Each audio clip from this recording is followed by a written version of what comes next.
Rohit, general case ఏంటంటే first of all ఇక్కడ ఏంటంటే ఆల్రెడీ ఈ కేసు డీల్ చేస్తాం కదా. ఫస్ట్ ఆఫ్ ఆల్ వాడు ఏమంటుండంటే ఈ కేసులో ఈ కేసులో ఏమంటుండో ఒకసారి చూద్దాం. ఫస్ట్ ఆఫ్ ఆల్ ఏంటంటే ఇక్కడ ఇప్పుడు ఎగ్జాంపుల్ ఏంటంటే ఇప్పుడు నువ్వు అప్లికేషన్ ఐపీఓ రేజ్ చేసినావు.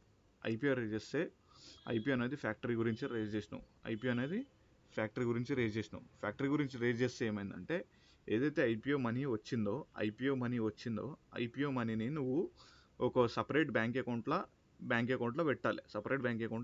కానీ ఆ మనీ వచ్చింది నువ్వు ఫ్యాక్టరీ కోసం యూజ్ చేయలే. కానీ ఆ మనీని నువ్వు ఓ బ్యాంక్లో ఎఫ్డి చేసి పెట్టినావు. కానీ దీని మీద ఇంట్రెస్ట్ ఇన్కమ్ వచ్చిందనమాట. ఈ ఇంట్రెస్ట్ ఇన్కమ్ అనేది ఐఎఫ్ఓఎస్లో ఛార్జ్ చేయాలా, లేకపోతే ఫస్ట్ కేసు ఇది. సెకండ్ కేసు ఏంటంటే పబ్లిక్ ఇష్యూతోని సెట్ ఆఫ్ చేసుకోవాలా అని క్వశ్చన్. ఐదర్ ఐఎఫ్ఓఎస్లో ఛార్జ్ చేయాలా, లేకపోతే పబ్లిక్ ఇష్యూతో సెట్ ఆఫ్ చేయాలంటే ఇది వాడు ఇన్ఎక్స్ట్రికబుల్లీ లింక్ టు ద ఐపీఓ కాబట్టి ఇది ఐఎఫ్ఓఎస్లో ఛార్జ్ చేయొద్దు, ఇది సెట్ ఆఫ్ చేసుకోవచ్చు అని వాడు చెప్పిండు అనమాట. ఏ క్వశ్చన్లా? ఈ క్వశ్చన్లా. ఓకేనా? ఇగో ఫస్ట్ క్వశ్చన్, ఈ క్వశ్చన్, ఇగో ఇదే క్వశ్చన్, నథింగ్ బట్ ఇదే క్వశ్చన్. ఇగో ఇక్కడ ఏమంటుండంటే the more over the hence expenses అనేది క్యాపిటలైజ్ అయింది కాదు, the share application money is ఇది ఈ కేసు కాదు, ఇగో నథింగ్ బట్ చెప్తా ఒక్క నిమిషం. క్వశ్చన్ నెంబర్ టూ ఇక్కడ చూసుకుంటే ఇదే question. Nothing but the interest earned is liable to tax under IFOS. However the deposited is not an additional income. The interest earned is merely incidental. ఆ తర్వాత the capital structure hence the expenses in connection to the capitalization the assessing officer 1 crore is a taxable is a not correct. ఐఎఫ్ఓఎస్లో charge చేయొద్దు. Since it's eligible for set off against IPO expenses it's not taxable అంటారు IFOS. ఓకేనా? ఐఎఫ్ఓఎస్లో taxable చేయొద్దు అని ఒక కేసులో శ్రీరామ ప్రకారం కేసులో ఇది. ఓకే, ఈ కేసులను కోట్ చేయాలి. ఓకే, ఇది జనరల్గా ఆన్సర్. ఓకేనా? ఇది ఇంకో సమయం ఏంటంటే ఇంకోటి జనరల్గా ఈ క్వశ్చన్ చూడరు, non resident. First of all నీకు చెప్పాలంటే ఇది జనరల్గా కేసు. ఇది క్వశ్చన్ నెంబర్ 2. ఓకేనా? Question number 2. నెక్స్ట్ క్వశ్చన్ ఏంటంటే క్వశ్చన్ నెంబర్ 3లో ఇక్కడ వీడు ఏంటంటే క్వశ్చన్ నెంబర్ 3లో రాబర్ట్ అనేటోడు ఇది నాన్ రెసిడెంట్ 38 అంటే nothing but basic exemption limit 2,05,000 2,50,000 shipping business చేస్తుండు. ఇక్కడ ఒక నీకు చెప్పాలి. ఫస్ట్ ఆఫ్ ఆల్ ఏంటంటే కొన్ని సెక్షన్లు ఉంటాయి, 44B, 44BB, 44BBA. 44B అంటే నథింగ్ బట్ షిప్పింగ్ బిజినెస్. ఇది ఆయిల్ బిజినెస్, ఆయిల్ ఎక్స్టెన్షన్. ఇది నథింగ్ బట్ ఇది ఆయిల్ బిజినెస్, ఇది షిప్పింగ్ బిజినెస్, ఇది ఎయిర్ క్రాఫ్ట్ బిజినెస్. రోహిత్ ఇంకోటి 40BB ఉంటుంది. రోహిత్ 40B ఇది షిప్పింగ్ బిజినెస్, ఇది ఆయిల్ బిజినెస్, ఇది ఎయిర్ క్రాఫ్ట్ బిజినెస్. ఆ తర్వాత నేను తర్వాత చెప్తాను. ఆ తర్వాత ఇంకా ఏముంటాయో ఇది జనరల్గా. ఓకేనా?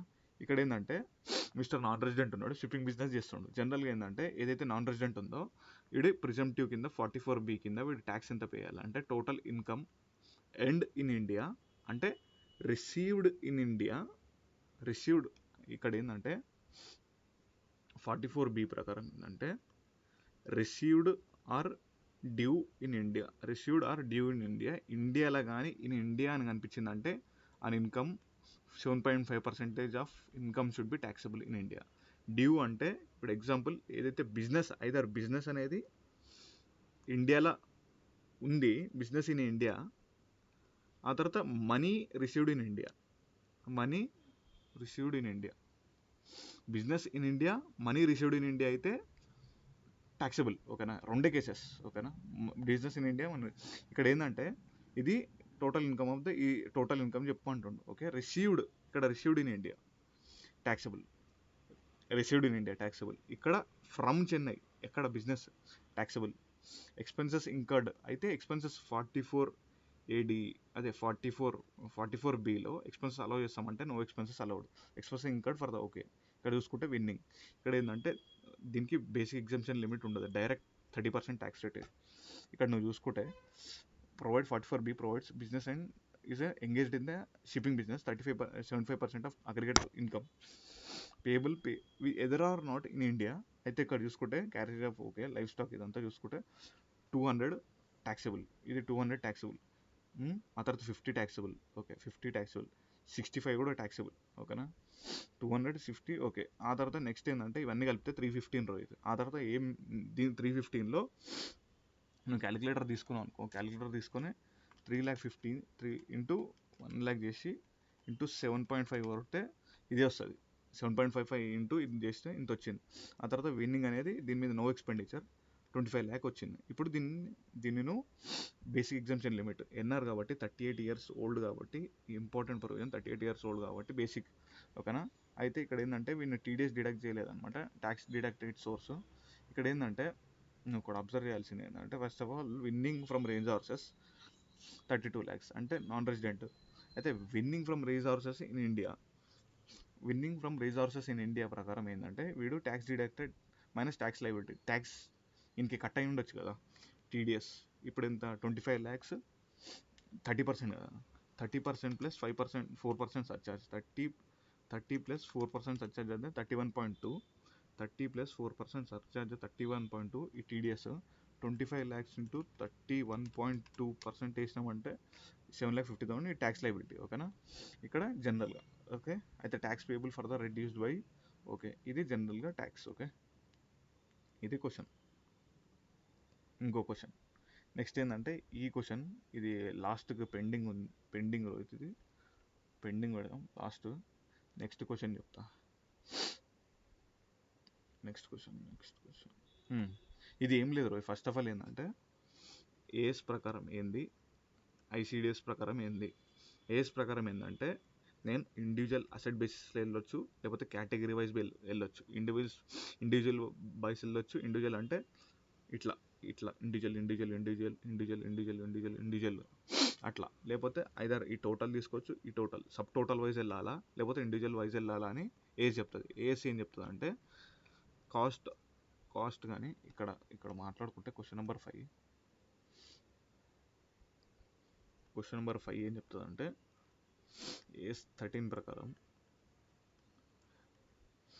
Lower of cost or NRV, lower of cost అయితే ఇదర్ కేటగిరీ వైజ్ వెళ్ళొచ్చు, లేకపోతే ఇండివిజువల్ వైజ్ వెళ్ళొచ్చు. కానీ మోర్ అప్రోప్రియేట్ మెథడ్ ఏంటంటే ఇండివిజువల్ వైజ్ వెళ్ళడం బెస్ట్ అని వాళ్ళు అంటారు అనమాట.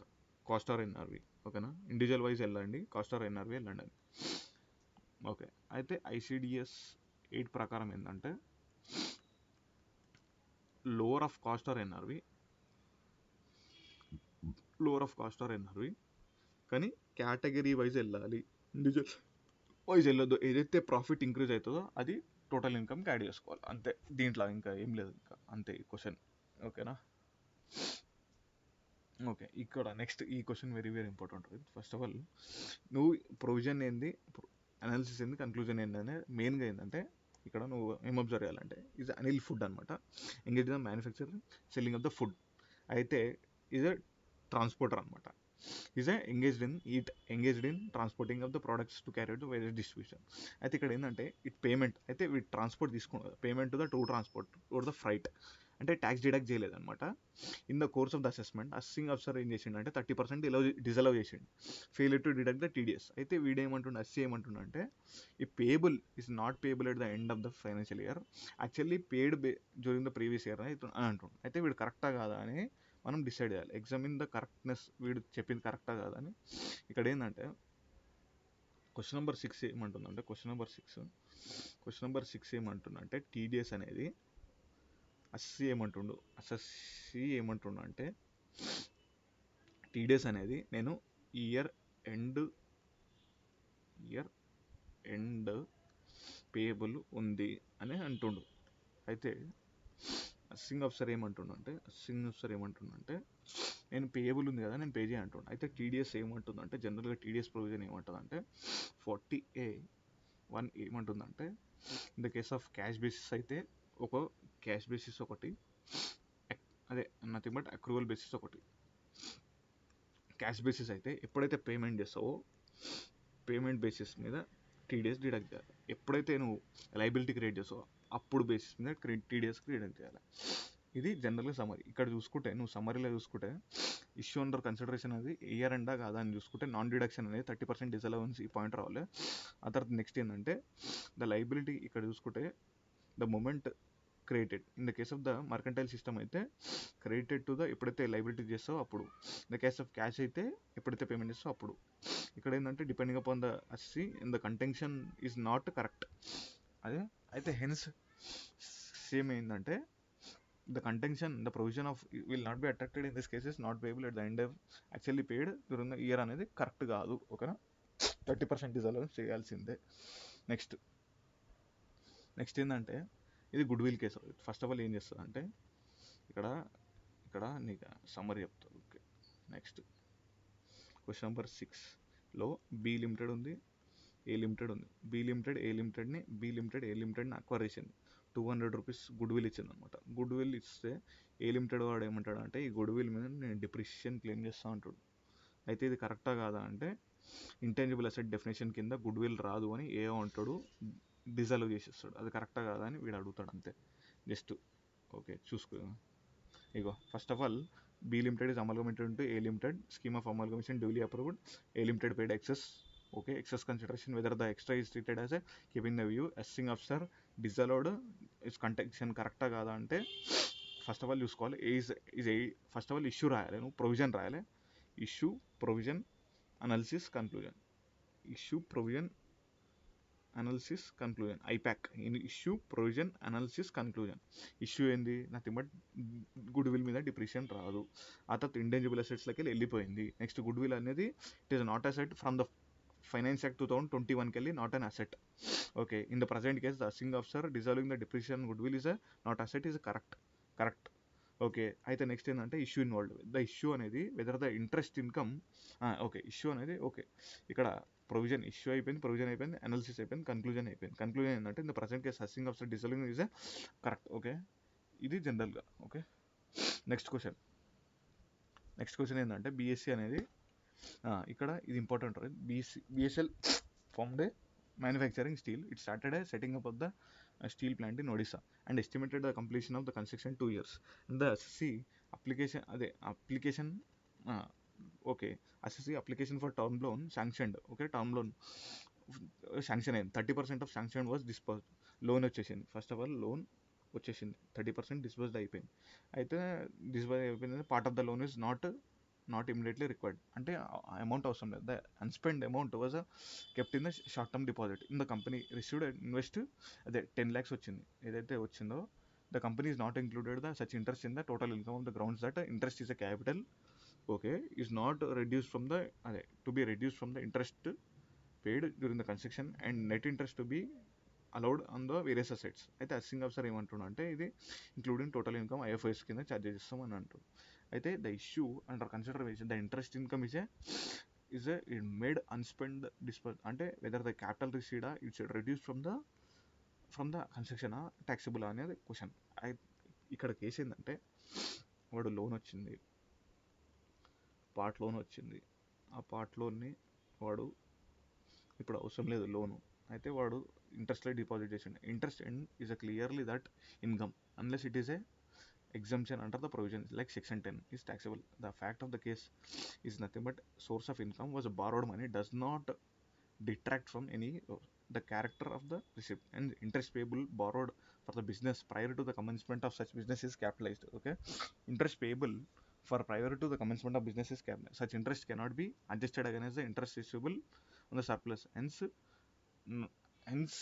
cannot be adjusted against the interest received on the surplus. Hence interest payable on the borrowed fund prior to the commencement of business can be capitalized. However, అంటే capitalize చేయొచ్చు, కానీ however such interest cannot be adjusted against the interest and interest under section 56 under. Okay, in this case the company deposited surplus funds prior to the commencement of business with the such interest and options specific exemption in chargeable to tax under the IFS. Hence in this case 10 lakhs అనేది FD income IFSలో correct. ఓకేనా, similar case అనేది same. ఓకేనా, ఏదైతే నువ్వు చేసినావో అది IFS కింద taxable అవుతుందని వాడు అంటుండు. ఓకే, ఇది జనరల్ కేస్.